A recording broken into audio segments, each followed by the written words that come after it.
ഇന്ന് സിസ്റ്റേഴ്സിൻ്റെ ജാമ്യം ഇന്ന് നിഷേധിക്കപ്പെട്ടു എന്നുള്ളത് ഏറെ ദുഃഖകരമായ കാര്യമാണ്.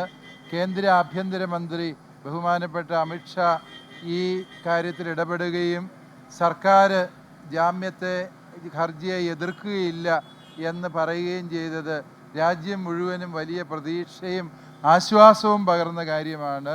പക്ഷേ കേന്ദ്ര ആഭ്യന്തരമന്ത്രിയുടെ വാക്കുകളെ പോലും കാറ്റിൽ പറത്തിക്കൊണ്ട് സംസ്ഥാന സർക്കാർ വളരെ നിഗൂഢമായ നീക്കത്തിലൂടെ ഈ ജാമ്യഹർജിയെ എതിർത്തത് അങ്ങേയറ്റം ദുഃഖകരവും അപലപനീയവുമാണ്.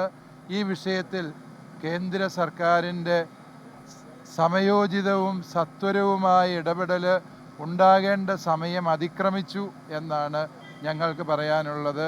രാജ്യത്ത് നീതി നിഷേധിക്കപ്പെടുമ്പോൾ ജനാധിപത്യ സംവിധാനത്തിൽ ഭരണകൂടങ്ങളെ അല്ലാതെ മറ്റാരെയാണ് ഞങ്ങൾ സമീപിക്കേണ്ടത്?